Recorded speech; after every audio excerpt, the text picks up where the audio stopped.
अब देखिए, जैसे फॉर एग्जांपल मैं जाता हूं और मैं बोल देता हूं declare, sorry, declare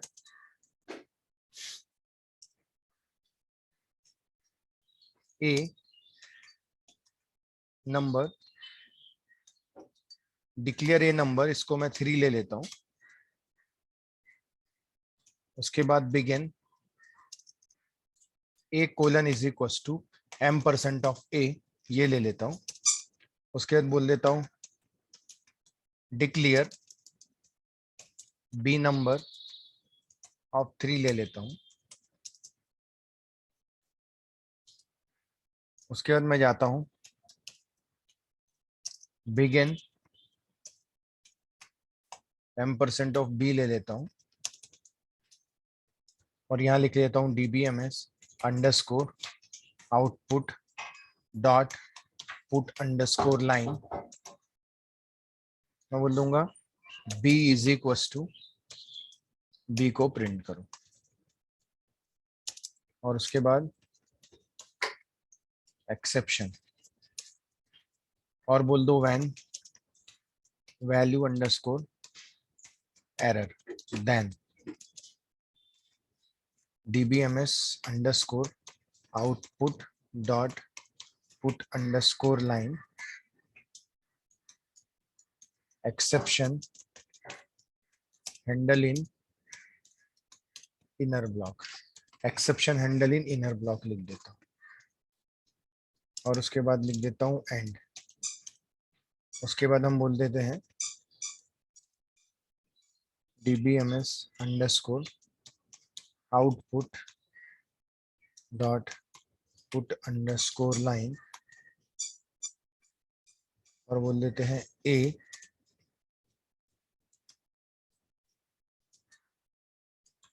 is equal to, A को प्रिंट करो। उसके बाद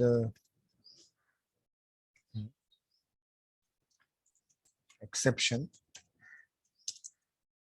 when value underscore error, then dbms underscore output dot put underscore line exception handle in outer block.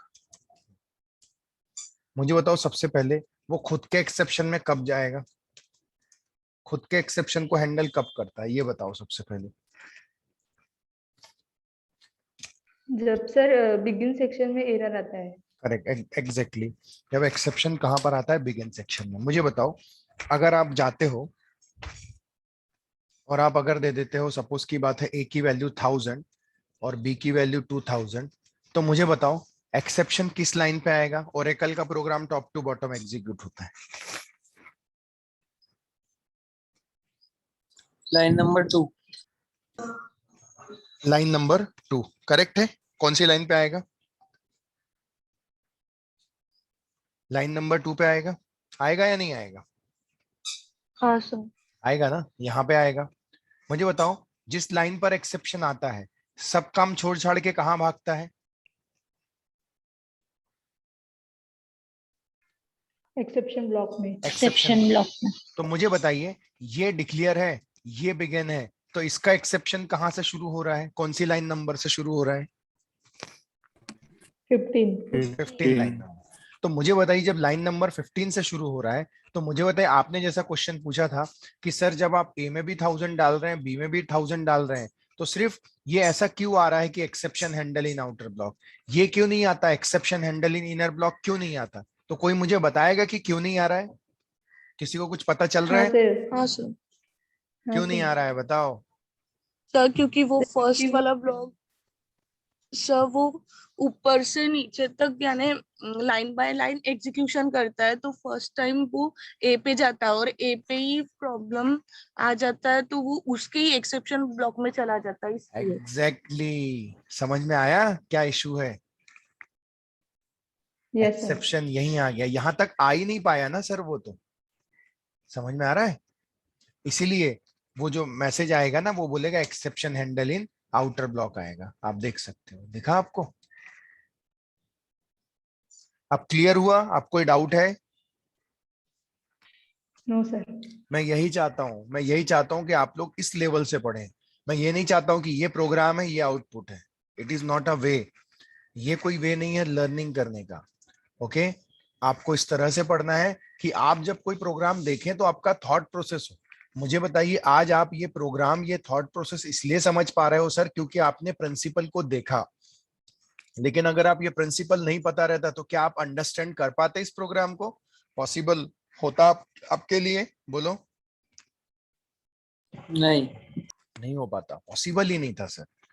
तो ये कोई सी का प्रोग्राम नहीं है कि एक एक लाइन रन कर रहे हैं और दिख रहा है। यहाँ ऐसा कुछ दिखता नहीं है। यहाँ हमको खुद को अंडरस्टैंड करना पड़ता है, खुद को अंडरस्टैंड करना पड़ता है। चलिए सर, देखिए अभी मैंने आपको टाइप ऑफ एक्सेप्शन स्टार्ट किया था। मैंने बताया था there are two types of exception, predefined जिसको हम बिल्ट इन एक्सेप्शन बोलते हैं, और जो हमने लिखवाया भी था। और फिर हमने बोला था कि बिल्ट इन एक्सेप्शन जो ऑलरेडी पहले से अवेलेबल है और हम डायरेक्टली उनको एक्सेप्शन सेक्शन में यूज करते हैं, जैसे वैल्यू अंडरस्कोर एरर है, ये प्री डिफाइंड थे, जीरो अंडरस्कोर डिवाइड, और मैंने लिस्ट भी लिखा के दी। सेकंड जो एक्सेप्शन आते हैं वो आते हैं यूजर डिफाइंड एक्सेप्शन। सेकंड जो एक्सेप्शन आते हैं वो आते हैं यूजर डिफाइंड एक्सेप्शन आते हैं सर। तो चलिए हम जाते हैं।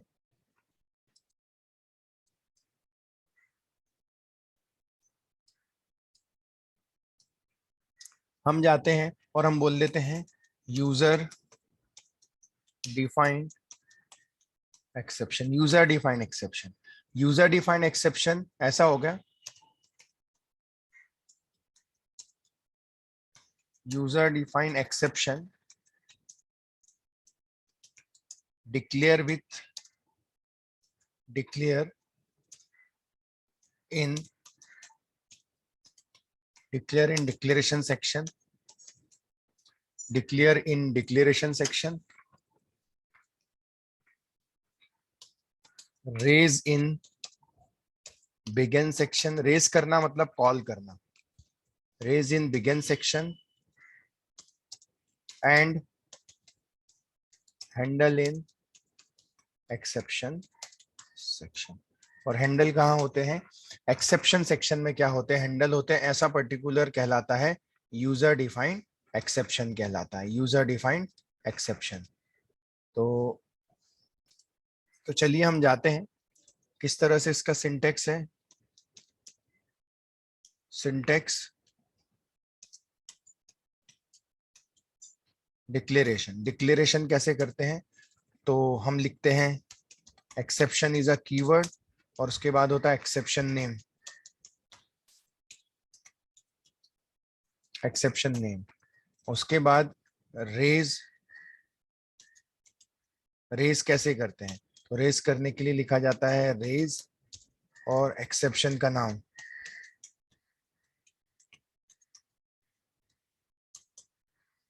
और हैंडल। एक्सेप्शन में कैसे हैंडल करते हैं? तो जैसे करते हैं व्हेन एक्सेप्शन का नेम,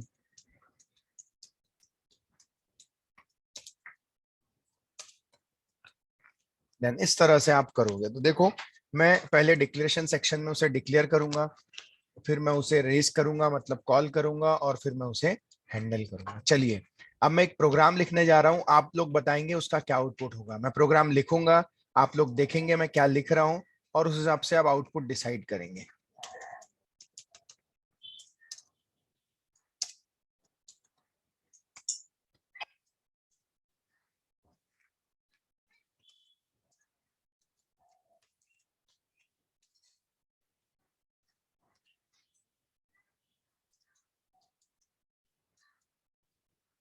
सॉरी, एंगल ब्रैकेट नहीं देते हैं, मैं गलती से लिख दिया।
ये मैं प्रोग्राम बना लेता हूँ, एक अलग से एक्सेप्शन दे देता हूँ, व्हेन,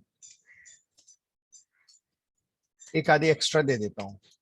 ये वैल्यू अंडरस्कोर एरर तो हमारा खुद ओरेकल का है।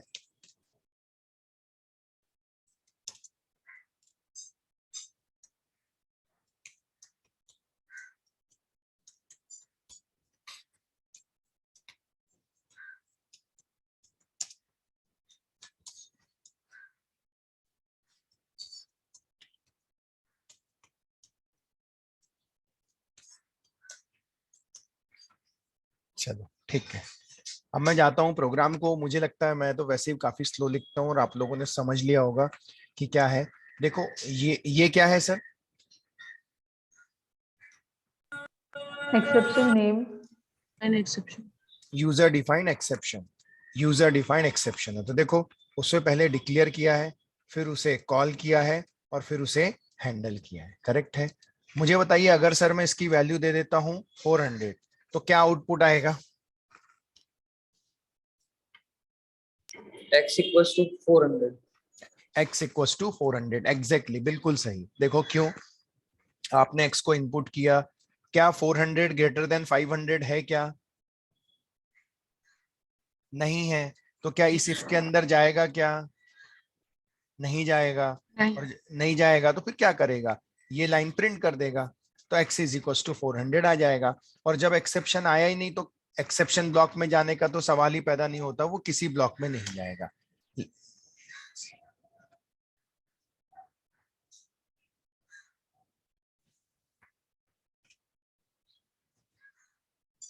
मैंने शायद सिंटेक्स उल्टा लिख दिया हूँ क्या? एक सेकंड, मुझे हो सकता है मैंने सिंटेक्स उल्टा लिख दिया हूँ। एक सेकंड, हाँ सर, मैं चेक कर रहा हूँ, ट्राई करते हैं। ये शायद ऐसा तो नहीं है कहीं, स्पेलिंग सही है ना? EXCEPTION, ठीक है।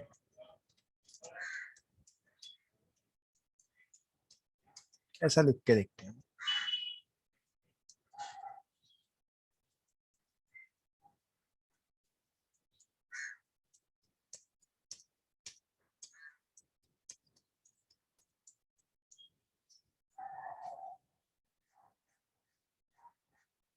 x की वैल्यू दे देता हूँ 400, ठीक है, अब सही है। वो उल्टा करना था हमें, मतलब यहाँ भी सिंटेक्स में हमें क्या करना पड़ेगा, ये एक्सेप्शन नेम पहले आएगा और एक्सेप्शन कीवर्ड बाद में आएगा। ठीक है, हम जाते हैं। देखो वैल्यू इक्वल टू आ गया 400। अब मुझे बताओ, मैं यहीं स्लैश देता हूँ और मैं दे देता हूँ 700, क्या आउटपुट आएगा sir?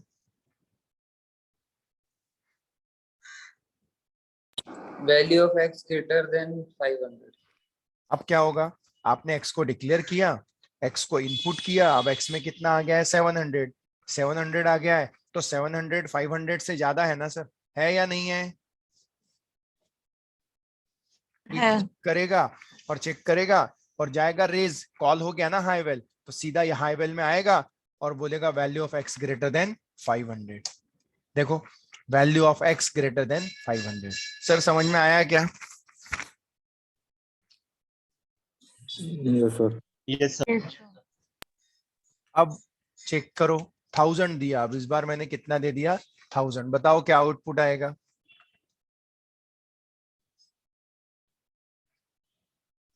Check your input data. तो बता। क्यों ऐसा आएगा भाई? चेक योर इनपुट डेटा क्यों आएगा? क्योंकि वहां पे 4 हो गए डिजिट्स। क्योंकि वहां पे 4 हो गए, तो क्या हुआ? आखिर ग्रेटर देन 500 तो है ना अभी भी। लेकिन हमने 3 डिक्लेयर किए हैं। क्या बोले?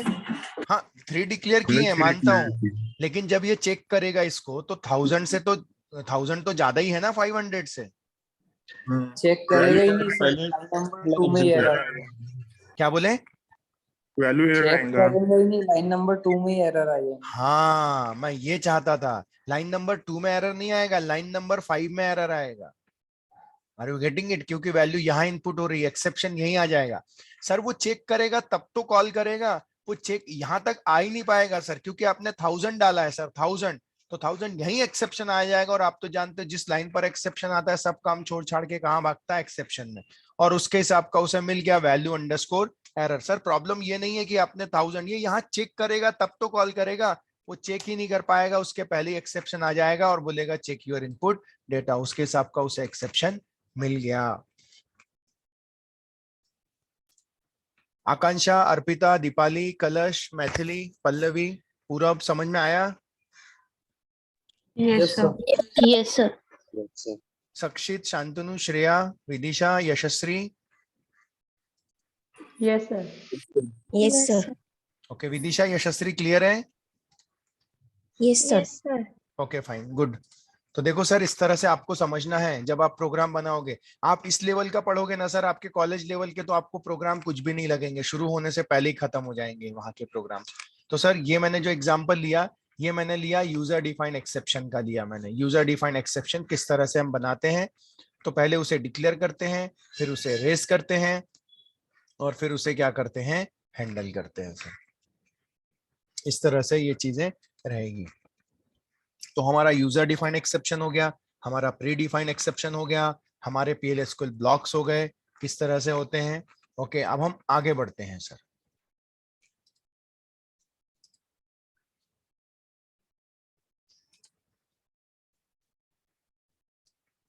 सर अब मैं जो आपको पढ़ाने जा रहा हूं, हमारा जो टॉपिक है वो टॉपिक का नाम है कर्सर। टॉपिक का नाम है कर्सर। कर्सर क्या है? अगर हम बात करते हैं कि कर्सर क्या है, तो मैं आपको बताना चाहता हूं, a cursor is a SQL statement. Cursor क्या है? कर्सर एक टॉपिक है ओरेकल में जिसके बारे में हम डिस्कस करने जा रहे हैं। A cursor is a SQL statement. Cursor एक SQL स्टेटमेंट है। आइदर सिलेक्ट, या तो वो सिलेक्ट हो सकती है, आइदर सिलेक्ट और DML। आइदर सिलेक्ट हो सकती है और DML हो सकती है। DML तो आपको पता होता है, data manipulation language. Either select और DML। और अगर DML रही, इफ DML, अगर वो DML है, so it directly return in begin section. कहां लिखा जाएगा? बिगिन सेक्शन के अंदर लिखा जाएगा। कहां लिखा जाएगा? बिगिन सेक्शन के अंदर लिखा जाएगा। मतलब ये बोला जा रहा है, आज हम पढ़ रहे हैं कि कर्सर क्या है। हमें पता चल रहा है कर्सर जो है ना, वो एक SQL स्टेटमेंट है। कर्सर जो है ना, वो क्या है? एक SQL स्टेटमेंट है। या तो वो सिलेक्ट हो सकती है, या तो DML हो सकती है। या तो वो सिलेक्ट हो सकती है, या तो DML हो सकती है। और अगर वो DML होगी तो 100% श्योर है वो डायरेक्टली कहां पर लिखी जाएगी? बिगिन सेक्शन के अंदर लिखी जाएगी। किसके अंदर लिखी जाएगी? बिगिन सेक्शन के अंदर। DML मतलब या तो वो इंसर्ट होगा, या तो अपडेट होगा, या तो डिलीट होगा। ये कोई भी चीज अगर होगी तो ये डायरेक्टली कहां लिखी जाएगी? बिगिन सेक्शन के अंदर लिखी जाएगी। इसका मतलब ये होगा सर कि आज के बाद बिगिन सेक्शन में अगर मैं इंसर्ट लिखता हूं, अगर मैं अपडेट लिखता हूं, अगर मैं डिलीट लिखता हूं, तो ऐसे केस में, हाँ, अगर मैं ये इंसर्ट इनटू ये जो भी है इंसर्ट अपडेट डिलीट लिखूंगा, तो अब उसे प्रोग्रामिंग लैंग्वेज में इंसर्ट अपडेट डिलीट नहीं बोला जाएगा, उसे प्रोग्रामिंग लैंग्वेज में PL/SQL में बोला जाएगा कर्सर। हम नॉर्मली अभी तक SQL में उसको क्या बोलते थे?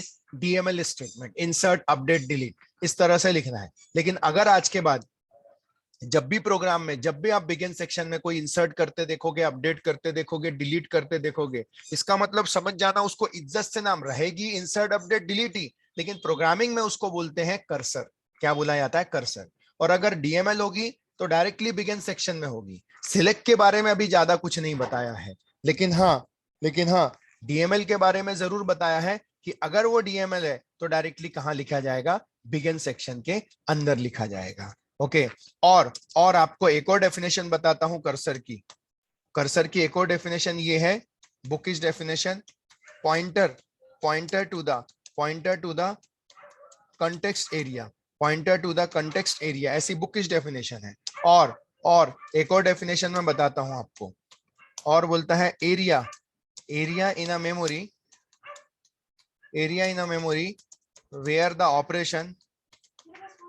where the operation to be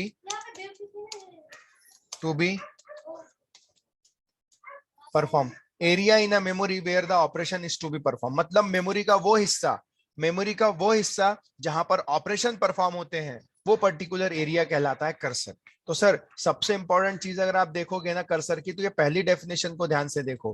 cursor जो एक एसक्यूएल स्टेटमेंट है, आइदर सिलेक्ट होगा और डीएमएल होगी। तो सिलेक्ट अगर है तो उसके बारे में अभी ज्यादा नहीं बताया, हम देखेंगे।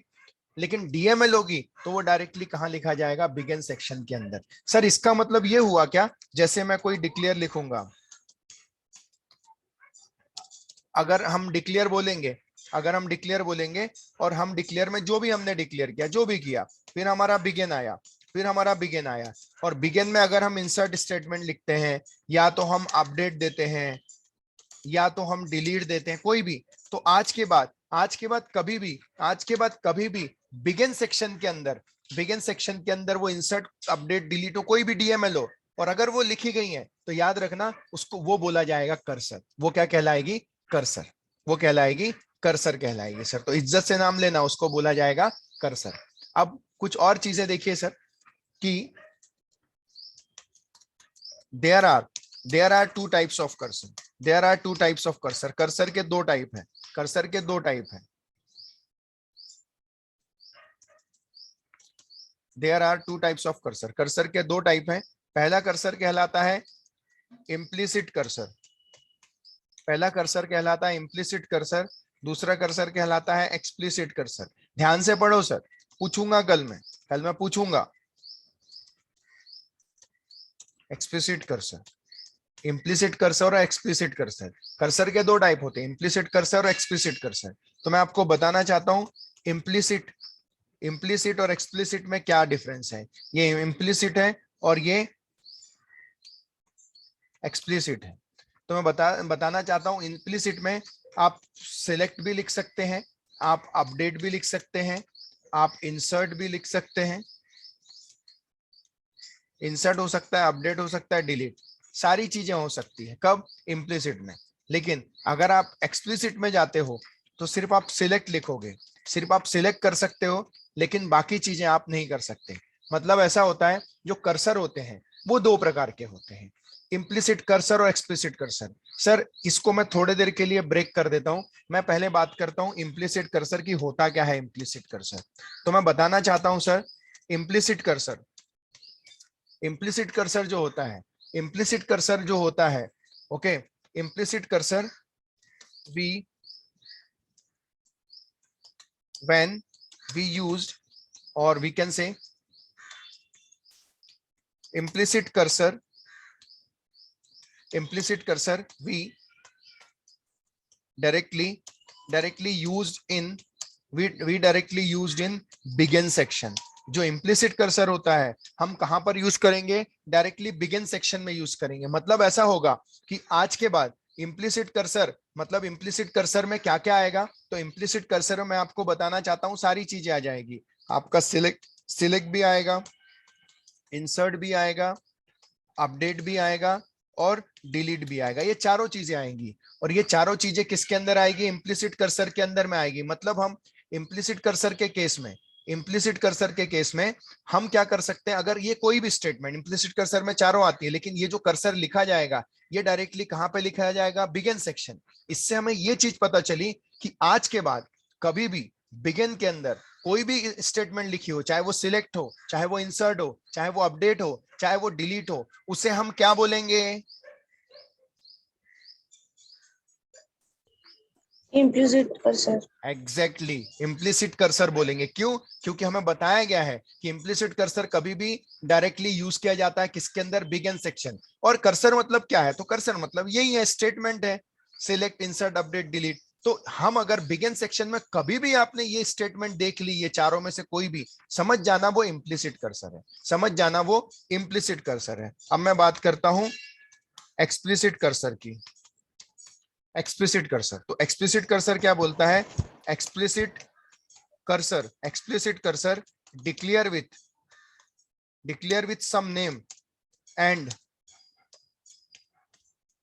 Handle with that name. Explicit cursor declare with some name and declare with that name. Explicit cursor पहले किसी नाम से डिक्लेयर किया जाएगा और फिर उस नाम से हैंडल किया जाएगा। और इसके अलावा इन एक्सप्लिसिट कर्सर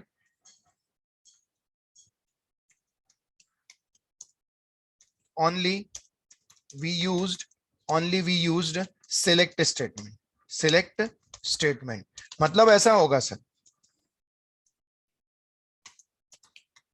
मतलब ऐसा होगा सर कि जो एक्सप्लिसिट कर्सर होगा, मैं आपको बताना चाहता हूं एक्सप्लिसिट कर्सर में सिर्फ आप क्या कर सकते हो, पहले तो किसी नाम से हैंडल डिक्लेयर किया जाएगा, फिर उस नाम से हैंडल किया जाएगा।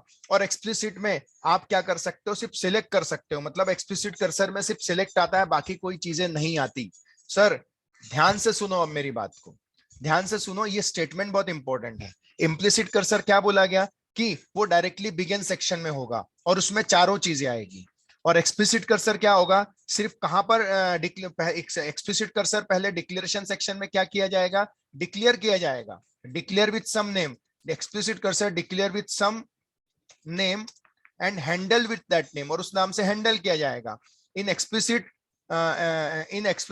Only we used select statement. Explicit में सिर्फ आप क्या यूज कर सकते हो, सिलेक्ट यूज कर सकते हो। तो मुझे बताइए सर, अगर कल को चल के मैं ये डिक्लेयर लेता हूं और यहां पर अगर मैं सिलेक्ट लिखता हूं, यहां पर मैं सिलेक्ट लिखता हूं और जो भी चीजें लिखूंगा, ओके, और उसके बाद मैं बिगिन लिखता हूं, बिगिन में मैं लिखता हूं, और बिगिन के अंदर में मैं सिलेक्ट लिखता हूं, इंसर्ट लिखता हूं, अपडेट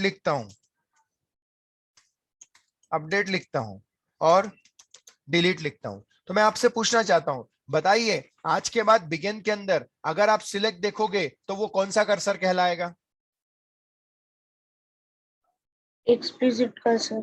बिल्कुल गलत, एक्सप्लिसिट कर्सर नहीं होगा। क्यों होगा एक्सप्लिसिट कर्सर?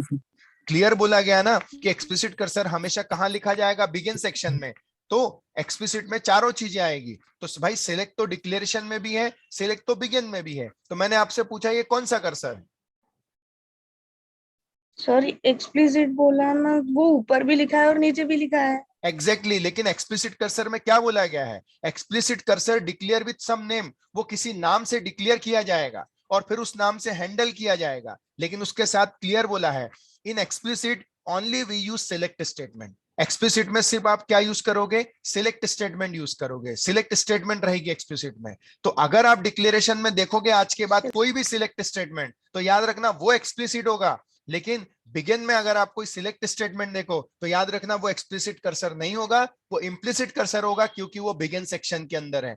बिगिन में आप, इम्प्लिसिट में तो चारों चीजें कर सकते हो, लेकिन एक्सप्लिसिट में सिर्फ आप क्या कर सकते हो, सिलेक्ट कर सकते हो। मतलब आज के बाद डिक्लेरेशन में अगर आपको सिलेक्ट मिला तो वो कहलाएगा एक्सप्लिसिट कर्सर, और बिगिन में अगर आपको सिलेक्ट मिला तो वो कहलाएगा इम्प्लिसिट कर्सर। वो क्यों कहलाएगा इम्प्लिसिट? क्योंकि वो बिगिन सेक्शन में डायरेक्टली लिखा गया है, इसलिए वो कहलाएगा इम्प्लिसिट कर्सर।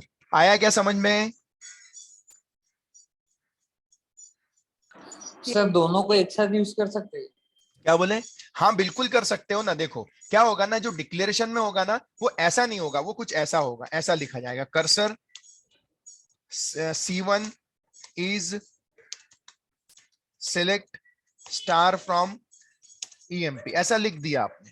अब मुझे बताइए, अभी बोला गया ना explicit cursor declare with some name, कुछ नाम से डिक्लेयर किया जाएगा, तो इस कर्सर का नाम हो गया C1। मतलब ये सिलेक्ट स्टेटमेंट किसके नाम से जानी गई, C1 के नाम से। किसके नाम से? C1 के नाम से। अब बिगिन में मैं आऊंगा तो मैं सिलेक्ट नहीं लिखूंगा, मैं लिखूंगा ओपन C1। तो मुझे बताओ, मैंने यही बोला था ना, explicit cursor declare with some name and handle with that name. तो डिक्लेयर किस नाम से हुआ, C1 से, और फिर बिगिन में आके उस नाम से यूज हुआ।